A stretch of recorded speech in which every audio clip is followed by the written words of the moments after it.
বন্ধুরা, Mithun welcome to my channel Mithun movie জাদু। Video শুরুতে গুরুজনদের জানাই আমার প্রণাম, ছোটদের জানাই আন্তরিক ভালোবাসা এবং শুভেচ্ছা।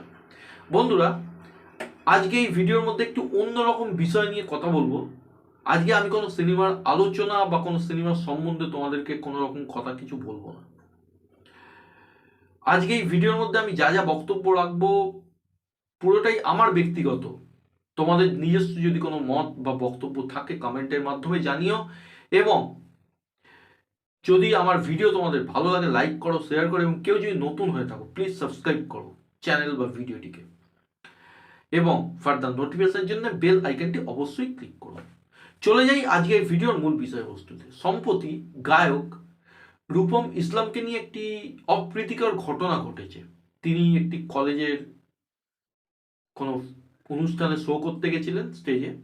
সেখানে যখন শো শেষ করেন, তিনি যখন হোটেলে উনি ঢুকছেন, তখন সেখানে কয়েকজন ছেলে তার ছবি নেওয়ার জন্য তার পিছন অব্দি ধাওয়া করে, এবং সেখানে রূপম ইসলাম একটি স্ল্যাং ল্যাঙ্গুয়েজ ইউজ করেন, এবং তারপরে উনি বলেন যে আমিও মানুষ, আমাকে বাঁচতে দাও, এই জাতীয় একটা স্টেটমেন্ট উনি রাখেন। এবার প্রশ্ন হচ্ছে, এই নিয়ে রূপম ইসলামকে অনেকেই বিভিন্ন সোশ্যাল মাধ্যমে কমেন্ট করছেন। কেউ তার পক্ষে কথা বলছেন, কেউ তার বিপক্ষে কথা বলছেন, এবং পক্ষের চেয়ে বিপক্ষের সংখ্যাই বেশি। এবার আমার কাছে কি মনে হয়, এটা ঠিক না ভুল? আমি আগেই বলেছি, আমি আমার ব্যক্তিগত মতামত কিন্তু এখানে রাখবো। দেখো, প্রথমত বলে রাখি, যারা রূপম ইসলামের পেছন ধাওয়া করেছিল, যারা রূপম ইসলামের ডাইহার্ড ফ্যান, তাদের যে ইমোশন, তাদের যে ভাবাবেগ, সেটাই কিন্তু স্বাভাবিক। তারা কিন্তু রূপম ইসলামকে এক ঝলক দেখার জন্যই অত দূর এসেছিল। সুতরাং তাদের যে রিয়েকশন, এটাই কিন্তু স্বাভাবিক। সুতরাং তাদের এই ইমোশনকে আমি কিন্তু কোনো খারাপ ভাবে দেখছি না বা কোনোভাবে ছোট করছি না। এবার অপরদিকে আমি যদি রূপম ইসলামের কথা বলি, at the end of the day উনিও কিন্তু একটা রক্ত মাংসে গড়া মানুষ। উনি এতক্ষণ ধরে আমাদেরকে স্টেজের ওপর বিনোদন দিয়েছেন, আমাদেরকে আনন্দ দিয়েছেন। এবার তারপর যখন উনি রেস্ট নিতে যাচ্ছেন তার হোটেলের রুমে, যেখানে যে ছবিটা ভাইরাল হয়েছে, যে ছবিতে দেখা যাচ্ছে উনি পুরো টায়ার্ড, ওনার চোখ মুখের কি অবস্থা, উনি ক্লান্ত, সেখানে ওনার মুখ থেকে এইরকম রিয়েকশন, এটাই কি স্বাভাবিক নয়? হ্যাঁ, আমি উনি যে গালাগালটা দিয়েছেন এটাকে আমি সমর্থন করছি না, কিন্তু তোমরা যদি শুধুমাত্র ওনার গালাগালটাকে ধরো তাহলে কিন্তু ভুল ভাববে। এমন নয় যে উনি স্টেজে উঠে উনি ওনার যারা ফ্যান, যারা অডিয়েন্স, তাদেরকে ক্রমাগত গালাগাল দিয়েছেন, তা নয় বন্ধুরা। আমরা একটা ছোট্ট উদাহরণ দিচ্ছি। যখন সারাদিন বাইরে কাজ করার পর ট্রেনে বাসে আসি, তখন আমাদের যারা প্যাসেঞ্জার থাকে তাদের সঙ্গে আমাদের ঝামেলা লাগে না? কখনো সিটে বসা নিয়ে, কখনো দাঁড়ানো নিয়ে। কেন লাগে? কারণ আমরা নিজেরা সারাদিন কাজ করে খুব টায়ার্ড হয়ে যাই। আমরা চাই তাড়াতাড়ি ঘরে গিয়ে রিল্যাক্স হতে, ফ্রেশ হতে, এবং তখন ছোটোখাটো ব্যাপারেও কিন্তু আমাদের টেম্পার লস করতে আমরা বাধ্য হই, এমনকি হাতাহাতি পর্যন্ত হয়ে যায়। কেন হয়? এটা হচ্ছে হিউম্যানের একটা খুব ন্যাচারাল রিয়েকশন। এখানে রূপম ইসলাম কিন্তু কারোর প্রতি রাগে বা ব্যক্তিগত ক্ষোভে কাউকে স্ল্যাং ল্যাঙ্গুয়েজ বা কাউকে গালাগালি দেননি। সুতরাং ওনার থেকে যে বিহেভিয়ারটা বেরিয়েছে, আমি যদি গালাগালটাকে বাদও দিই, সেটাও কিন্তু খুব ন্যাচারাল। উনি আর পারছিলেন না, সেই জন্যই উনি দিয়েছেন, উনি হয়তো অত ভেবে বলেননি। সুতরাং এদিকে কখনোই এক পক্ষ থেকে আরেক পক্ষকে শুলে চড়ালে হবে না বন্ধুরা। এখানে দেখতে হবে দুপক্ষই, নিরপেক্ষ একটা বিচার দেখতে হবে।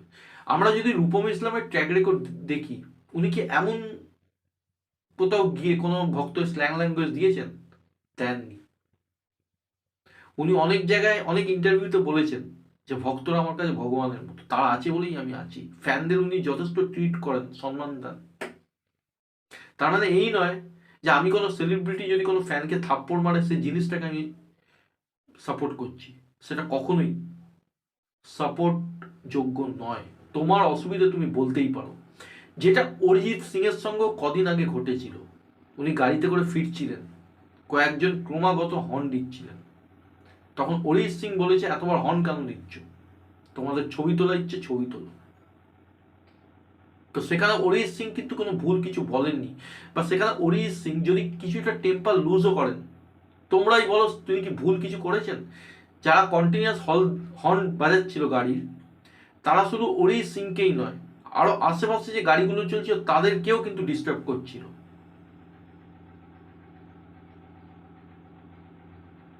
সুতরাং এখানে রূপম ইসলামের যে রিয়েকশন সেটা যতটা ন্যাচারাল, অপরদিকে যারা রূপম ইসলামের সঙ্গে ছবি তোলার জন্য গেছিল তাদের ওই রকম পাগলামি, ওটাও কিন্তু খুব স্বাভাবিক। তারা হয়তো এমনও অনেকে আছে বাড়িতে ঝগড়া করে, বাড়িতে অনেক বাহানা করে, অনেকে অনেক পয়সা জমিয়ে তার শো দেখতে গেছে। সুতরাং এই যে ভালোবাসাটা, এই ভালোবাসাটা কিন্তু লাখ টাকা দিলেও, কোটি টাকা দিলেও পাওয়া যায় না, এটাকে অর্জন করতে হয়, যেটা রূপম ইসলাম ক্রমাগত নিজের শিল্পী সত্তা দিয়ে অর্জন করেছেন। সুতরাং এই ব্যাপারে কাউকে দোষারোপ করার আগে দুই দিকটাই কিন্তু ভাবা উচিত বন্ধুরা। সুতরাং এই ঘটনা, আমি রূপম ইসলামের গালাগাল দেওয়াটাকে আমি সাপোর্ট করছি না, কিন্তু সে যে বিরক্ত হয়েছে সেটা কিন্তু খুবই স্বাভাবিক। কারণ at the end of the day সে রক্ত মাংসের মানুষ, এবং একটা মানুষ যে স্টেজ শো করেছে, এরপরে হয়তো তাকে অন্য কোথাও গিয়ে আবার অন্যভাবে তাকে একটা প্রোগ্রাম করতে হবে।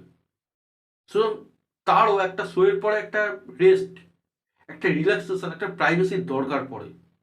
এবং যেখানে আমি দেখতে পাচ্ছি যে রূপম ইসলামের যে চেহারা, যে মুখ চোখের অবস্থা, সেটা যথেষ্টই মানে খারাপ, মানে উনি ক্লান্ত হয়ে পড়েছে, উনি আর পারছেন না। সেখানে এই ধরনের রিয়েকশন, এটা কিন্তু খুব স্বাভাবিক বন্ধুরা। সো এই ব্যাপারগুলো আমাদের ভাবতে হবে। আমরা সেলিব্রিটিকে আমাদের at the end of the day একজন মানুষ হিসেবে কিন্তু কনসিডার করতে হবে। আমরা কোনো সেলিব্রিটিকে দেখলাম, তাকে দেখে একদম তার দিকে ঝাঁপিয়ে পড়লাম, সেটা দেখলেও হবে না। আজকে আমি একটা ছোট্ট আরেকটা উদাহরণ দিচ্ছি। ধরো আমাদের দৈনন্দিন জীবনে আমাদের ধরো কোনো সময় কোনো বিরক্তিবোধ লাগে, কোনো সময় একঘেয়েমি লাগে, তো এবার কেউ যদি তখন আমাদের সঙ্গে কথা বলতে আসে, আমরা আমাদের টেম্পার লুজ করি না? বন্ধু বান্ধব বলে ল্যাঙ্গুয়েজও খারাপ করে ফেলি। তাহলে সুতরাং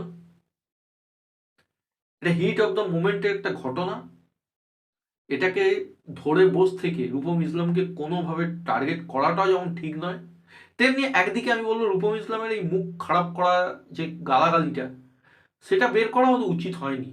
এবং আমি জানি ওটা উনি মানে সেই সময় হিট অফ দ্য মোমেন্ট ওনার মুখ থেকে বেরিয়ে গেছে, উনিও ইন্টেনশনালি কাউকে গালাগাল বা ওই জাতীয় কোনো কথা বলে হার্ট করতে চাননি। সুতরাং আমি চাই ঘটনাটা এখানেই সমাপ্তি ঘটুক, এটা নিয়ে যেন আর সোশ্যাল মাধ্যমে বেশি টানা হেজরা কালা ছোড়াছুড়ি করা না হোক। কারণ আমরা সম্প্রতির সময় কেউ দেখেছিলাম, প্রয়াত শিল্পী, আমাদের একজন মানে ইন্ডিয়ান মিউজিক ইন্ডাস্ট্রির একজন গুণী শিল্পীকে আমরা হারিয়েছি, কে। সুতরাং একটা কথা কি, দাঁত থাকতে লোকে দাঁতের মর্ম বোঝে না বন্ধুরা, এটা একটা প্রবাদ বাক্য আমি বললাম। সুতরাং আজকে আমরা রূপম ইসলাম আছে আমাদের সামনে, আমরা তাকে নিয়ে কাদা ছোড়াছড়ি করছি, তাকে নিয়ে ট্রোল করছি, তাকে অনেক অপমানজনক কথা বলছি কমেন্টের মাধ্যমে। কিন্তু যখন ভগবান না করুক, আমি একটা কথার কথা বললাম, যখন এরকম গুণী শিল্পী আমাদের জীবন থেকে হারিয়ে যাবেন, তখন কিন্তু আমরা তার মর্মটা বুঝতে পারবো। আজকে কে মতো শিল্পী আমাদের জীবনে নেই, তো আমরা কিন্তু এখন তার মর্ম আরো বেশি করে বুঝতে পারছি, উপলব্ধি করতে পারছি। এবং রূপঙ্কর বাগচির ইনসিডেন্টের সঙ্গে এই বাগচিটাকে এক করে কখনোই দেখা উচিত না, কারণ তিনি তার ঘরের কমফোর্ট লেভেলে বসে কে সম্বন্ধে কিন্তু মত প্রকাশ করেছিলেন, যেখানে রূপম ইসলাম একটা শো করার পর এই ধরনের কমেন্ট, একটা টায়ার্ডনেসের কারণে কিন্তু ব্যবহার করেছেন। উনি কিন্তু শো চলাকালীন কারোর সঙ্গে কোনো বাজে ব্যবহার করেননি বন্ধুরা। সুতরাং সেলিব্রিটি যেই হোক না কেন, একজন গায়ক হতে পারে, একজন নায়ক হতে পারে, একজন কবি হতে পারে, একজন সাহিত্যিক হতে পারে, একজন ক্রিকেটার হতে পারে, at the end of the day তারও একটা প্রাইভেসির দরকার, তারও একটা স্পেসের দরকার। সে একটা মানুষ। এটা কিন্তু আমাদের, যারা আমরা ওদেরকে অ্যাডমায়ার করি, তাদেরকেই বুঝতে হবে বন্ধুরা। তবেই তো এই মধ্যিখানের যে টিউনিংটা আছে সেটা আরো স্ট্রং হবে, বন্ডিংটা সেটা আরো স্ট্রং হবে। কারণ আমরা ছাড়া ওদের যেমন চলবে না, তেমনি ওদের ছাড়া আমাদেরও চলবে না। সুতরাং উই আর লাইক ফ্যামিলি। এই যে ইন্টারপার্সোনাল রিলেশনটা, এটা কিন্তু আরো স্ট্রং, আরো বন্ডিংটার আরো ভিতটাকে আরো শক্ত করতে হবে। এটাই ছিল এই ব্যাপারে আমার ব্যক্তিগত বক্তব্য। তোমাদের যদি কোনো বক্তব্য থাকে অবশ্যই জানাও কমেন্টের মাধ্যমে, কারণ তোমাদের বক্তব্য সবসময় আমার কাছে একটা নতুন বার্তা নিয়ে আসে। সেটা নেগেটিভ হোক বা পজিটিভ হোক, অনেক কিছু শিখতে পারি। কারণ তোমাদের সঙ্গে কমিউনিকেট করার আমার কমেন্ট ছাড়া তো আর কোনো অপশান নেই আমার কাছে। এবং আবারও বলছি, ভিডিও ভালো লাগলে ভিডিওটাকে সাবস্ক্রাইব করো নতুন যদি হয়ে থাকো, এবং শুধু সাবস্ক্রাইব করলেই হবে না, ফার্দার নোটিফিকেশনের জন্য বেল আইকনটি ক্লিক করো। সকলে ভালো থেকো, সুস্থ থেকো, টেক কেয়ার, বাই বাই।